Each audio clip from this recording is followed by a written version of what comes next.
আসসালামু আলাইকুম। আজকে থেকে আমাদের প্র্যাকটিক্যাল ক্লাস শুরু হবে ডাটাবেস রিসলভে। আজকের এই ভিডিওতে আমরা ডাটাবেস ও প্রজেক্ট ফাইল কিভাবে ক্রিয়েট করতে হয় সেটা শিখবো প্র্যাকটিক্যালি। তো এটা প্র্যাকটিক্যালি শেখার আগে আমি 2 মিনিটের একটু থিওরি হিসাবে আপনাদেরকে কিছু বলে, এটা খুবই ইম্পর্টেন্ট। তো প্রজেক্ট ফাইল কি এবং ডাটাবেস কি এটা সম্পর্কে আমরা আজকে বিস্তারিত জানবো।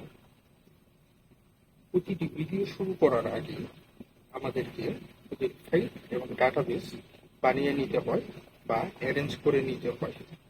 তো চলুন শুরু করা যাক।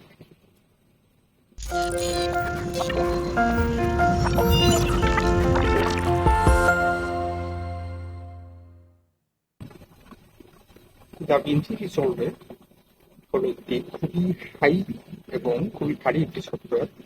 আর এটি হলো টেলিভিশন স্ট্যান্ডার্ড এবং হাই রেজলিউশন বেসড বা ইন্টারন্যাশনাল মাপের সব থেকে হাই লেভেলের সফটওয়্যার।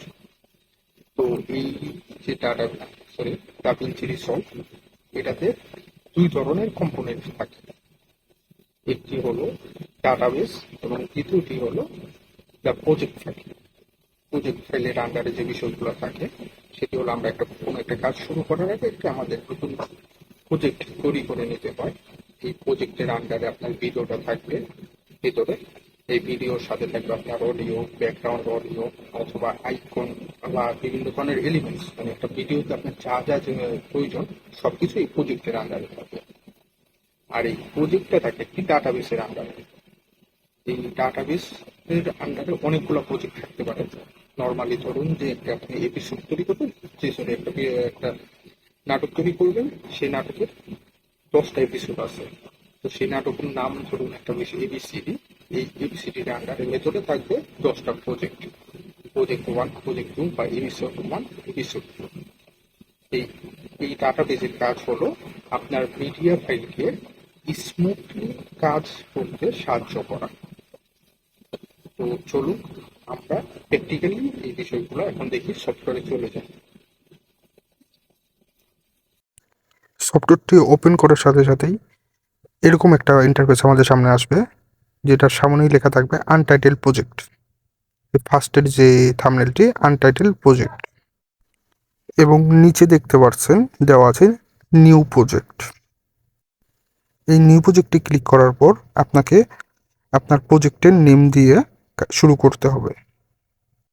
এই নিউ প্রজেক্ট ক্রিয়েট করার বিষয়টা আমরা একটু পরে দেখতেছি। ফার্স্টে আমরা জেনে নিই ডাটাবেস ও প্রজেক্ট সম্পর্কে। এই প্রজেক্টের আন্ডারে যে বিষয়গুলো থাকে সেটা হলো, আপনি যখন নাকি একটি নতুন ভিডিও নিয়ে কাজ শুরু করবেন, সেই ভিডিওর আন্ডারে যেসব তথ্যগুলো থাকে, যেমন ধরুন আপনার ভিডিওর ভয়েস, ব্যাকগ্রাউন্ড, বিভিন্ন ধরনের সিম্বল অথবা আইকন, লোগো, সকল কিছু একটা ভিডিও তৈরি করতে যা যা প্রয়োজন হয় সেই বিষয়গুলো এই প্রজেক্টের আন্ডারে আপনার থাকবে। প্রজেক্ট ওপেন করার জন্য আমাদের একটি ডাটাবেস বানাতে হবে। এই চিহ্নটি দেখতে পাচ্ছেন, এখানে ক্লিক করলেই ডাটাবেস ওপেন হবে। আমার এখানে 4টি ডাটাবেস আছে দেখতে পাচ্ছেন। একটি ডাটাবেসের আন্ডারে অনেকগুলো প্রজেক্ট থাকতে পারে। আমি এক্সট্রা ডাটাবেসগুলো ডিলিট করে দিতেছি আপনাদের বোঝানোর জন্য। ডিলিটে চাপ দিলেই আপনার এটি ডিলিট হয়ে যাবে। ডিফল্ট হিসাবে আপনার একটি লোকাল ডাটাবেস থাকবে এবং এর নিচেরটি আমি ওপেন করেছি আপনাদের দেখানোর জন্যে। নিচে অ্যাড প্রজেক্ট লাইব্রেরি দেওয়া আছে, এই যে দেখতে পাচ্ছেন। এখান থেকে আপনি নতুন ডাটাবেস ক্রিয়েট করতে পারবেন। আমি একটি ক্রিয়েট করলাম। এই প্রজেক্ট লাইব্রেরির নেম দিতে হবে এবং এটার লোকেশন আপনাকে সেট আপ করতে হবে। আমি নতুন একটি নাম দিয়ে দিলাম এবং এখানে আমি একটি নিউ লোকেশন সেট আপ করবো। ক্রিয়েটে দেওয়ার সাথে সাথে অটোমেটিক্যালি আপনার একটি লোকেশনে নিয়ে যাবে। আপনি এই ডাটাবেসটি কোথায় সেভ করতে চান, আপনি যে কোনো ফোল্ডারে আপনি এটি সেভ করতে পারবেন। দেখুন, ব্রাউজ থেকে আমি আমার পার্সোনাল ফোল্ডারে আমি নিয়ে গেলাম।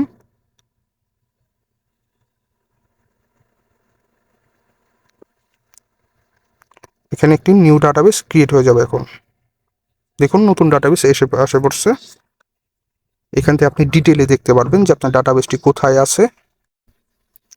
দেখুন এটার যে লোকেশন, ইউজার, গেস্ট এখানে প্রজেক্ট নামে একটি নতুন প্রজেক্ট তৈরি হবে। আমরা যখন গিয়ে একটি প্রজেক্ট তৈরি করব, দেখুন আমি একটি প্রজেক্ট তৈরি করতেছি। যখনই আমি একটি প্রজেক্ট তৈরি করব, ঠিক ওই ডাটাবেসের ওই লোকেশনে একটি নতুন প্রজেক্ট তৈরি হয়ে যাবে ডিফল্টভাবে, এবং একটি নতুন ফাইল তৈরি হবে সেখানে। আমি প্রজেক্টের নিউ নেম দিয়ে দিতেছি, ইউটিউব দিয়ে দিই। যখনই আমি এটা ক্রিয়েট করব, ক্রিয়েট করার সাথে সাথে আমরা এডিট অপশনে চলে যাব। এখন আমরা সেই আগের লোকেশনে চলে যাচ্ছি, দেখি আমাদের প্রজেক্ট অপশনটা আসছে কিনা। আমরা এখান থেকে কিছু ভিডিও নিয়ে নিলাম আপনাদের মানে বোঝানোর সুবিধার্থে। ভিডিওগুলো লোডিং হতে একটুখানি সময় নেবে। যেমন আমি 4 থেকে 5টার মতো ভিডিও নিয়েছি। এইখানে যে প্রজেক্টটা আসছে সবগুলা ভিডিও এই থাম্বনেলের মধ্যে আপনাকে দেখাবে। এখন আমি এই যে এই আইকনে ক্লিক করলে রিভিল ইন ফাইন্ডার এবং মাইক্রোসফট যারা ইউজ করেন সেখানে আসবে ওপেন ইউর লোকেশন। এই লোকেশনটা ওপেন করলাম এবং এই যে গেস্ট, এবং দেখুন এখানে প্রজেক্টের নামে আপনি যে প্রজেক্টটা তৈরি করছেন সেই নামে একটি নতুন ফোল্ডার তৈরি হয়ে যাবে। এটা হলো আমাদের প্রজেক্টের ফোল্ডার এবং এর আন্ডারে আছে একটি ডিফল্ট প্রজেক্টের ফাইল। নর্মালি এই ফাইলটি ইলাস্ট্রেটর, প্রিমিয়ার প্রো বা ফটোশপের পিএইচডি নামে যেরকম থাকে, প্রত্যেকটি সফটওয়্যারে আলাদা একটি প্রজেক্ট ফাইল থাকে। এখানে আরেকটি অপশন দেওয়া আছে, দেখতে পাচ্ছেন কানেক্ট। আপনার কাছে কোনো এক্সিস্টিং ফোল্ডার আছে অথবা আপনার কোনো ফ্রেন্ড অথবা ক্লায়েন্ট আপনাকে যদি কোনো ফোল্ডার সেন্ড করে থাকে, সেই ফোল্ডারটা আপনি আপনার হার্ড ডিস্কে যেখানে রেখেছেন সেটা অটোমেটিক এখানে কানেক্ট করতে পারবেন। এখানে ওপেনে ক্লিক করার সাথে সাথেই আপনার সেই ফোল্ডারটি অটোমেটিক্যালি এখানে কানেক্ট হয়ে যাবে। আমার কাছে যেহেতু কোনো ফোল্ডার নেই সেরকম, সো আমি সেটা গায়ে দেখাতে পারতেছি না। আমরা যখন প্রফেশনালি কাজ করি তখন এখানে আমাদের অনেকগুলা ডাটাবেস জমে যায়। সেগুলোকে আমরা আমাদের সুবিধার্থে এডিট করার জন্য নাম অথবা সাইজ অনুসারে আমরা এডিট করতে পারি বা সাজাইতে পারি, এবং আপনার প্রয়োজন অনুসারে আপনি এটি রিস্টোরও করতে পারবেন। এখান থেকে সেকেন্ড বাটনটি রিস্টোর, এবং পাশেই আছে সার্চ। যখন আপনার কাছে অনেকগুলো প্রজেক্ট হয়ে যাবে, প্রজেক্টের আন্ডারের ভিডিওগুলোকে আপনাকে সহজে পেতে এখানে সার্চ অপশন দেওয়া আছে। এখানে সার্চ করে আপনি আপনার ভিডিওগুলোকে অ্যারেঞ্জ অথবা কালেক্ট করতে পারবেন। এবং এর পরের অপশনটি হলো নেটওয়ার্ক।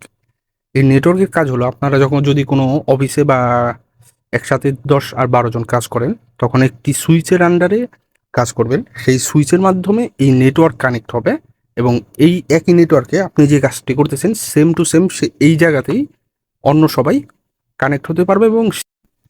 এবং এরপরে যে অপশনটি দেওয়া আছে ক্লাউড। ক্লাউড সম্পর্কে আমরা সচরাচর সকলেই জানি।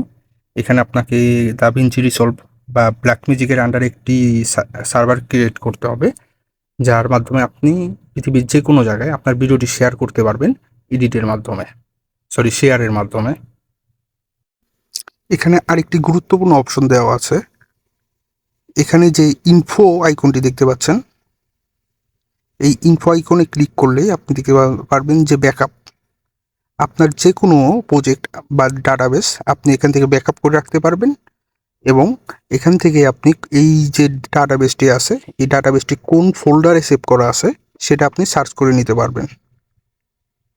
এখন চলুন মেন প্রজেক্ট সম্পর্কে আমরা জানি। আপনার যে প্রজেক্টটি ওপেন করেছিলেন, এই ফার্স্টেই যে আমি প্রজেক্টটি তৈরি করেছিলাম, এই প্রজেক্টটির আন্ডারে যে আমি 5টি ভিডিও এখানে এক্সপোর্ট করছি। তো আমার এই প্রজেক্টের আন্ডারে কি কি ভিডিও আছে বা কি কি এলিমেন্টস আছে, এই প্রজেক্টের যে থাম্বনেল, এইখানে আপনি যখন নাকি মাউসটা আপনি হোভার করবেন তখন দেখবেন যে প্রতিটি ভিডিওর থাম্বনেল বা প্রতিটি ভিডিওই আপনাকে শর্ট আকারে এখানে দেখাচ্ছে যে আপনার এখানে কি কি আছে। এখানে যদি ব্যাকগ্রাউন্ড মিউজিক থাকে সেটাও এখানে শো করবে। মিউজিকের আপনার একটা আইকন দেখাবে এখানে, এবং প্রতিটি জিনিস আপনাকে এখানে দেখাবে। আমি এখন এটাকে ওপেন করে দেখাবো।